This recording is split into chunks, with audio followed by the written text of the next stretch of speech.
I'm Seth. He's Seth. He's Dad. I'm Dad. We're the Wise Guys. Well, Seth, last time we talked about how people were getting hurt doing headers at the World Cup and what to do about it. I still like the idea of the magnets that repel each other, but the only one of our plans I actually saw being used was the guys with the big hairdos that they were using as cushions when they did their headers. Watching the World Cup was quite interesting. It's too bad Brazil got crushed by Germany. Yeah.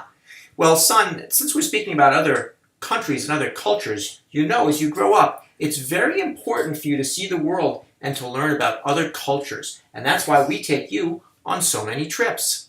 I really like going to Montreal, Dad. But one thing and a problem is I really can't understand the signs there. Well, it's not surprising, Seth, that you don't understand the street signs because, as you know, in the province of Quebec, there's a heavy emphasis on the French language. So even though most Montrealers are bilingual, which means they can speak two languages, don't yawn on me, my friend, almost all the signs are in French. And they even have a language police that they send around to enforce the rules. But I think if you learn to speak French or read French, you'll be just fine. What are you talking about, Dad? Well, yeah.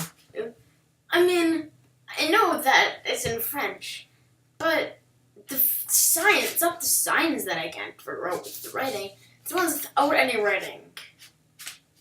It's the signs with no writing that are confusing? What are you talking about? Look at this. What does this mean, Dad? Oh, Seth, this sign. Well, they don't need, some signs are so simple they don't need to put any writing on it. So this one is showing that they don't want anything with sharp corners because they're very careful in Canada and they don't want anything sharp and somebody could hurt themselves. So this sign doesn't really need any writing on it because it's self-explanatory. Of course. All right, you have any other example for me? This. Okay, well, this sign, Seth, we did see this in several places, and I think really what it is, this is another one that you don't really need an explanation for. You know what the big sport is in Canada, right? Hockey! Hockey, okay. So the hockey puck, they want to make sure that people aren't treating the puck in the wrong way. So they don't want people to come and trim off the edges and shave the hockey puck. It's kind of like a spitball in baseball. They're afraid if somebody modifies the puck, that's a form of cheating. So they don't allow any shaving of the puck. You're right, and pucks have feelings too. That's true. What about this one? Okay. Now this one's a little more confusing.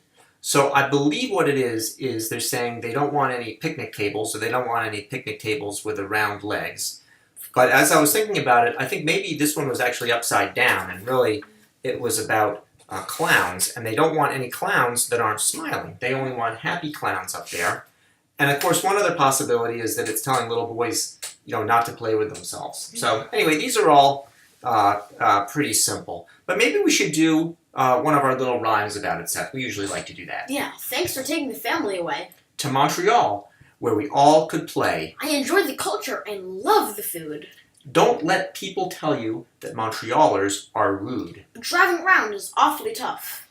When you don't know how to read all their stuff. Signs in French, I think I can manage. But those signs with just shapes, that's a different language. Who do you think came up with these scribbles?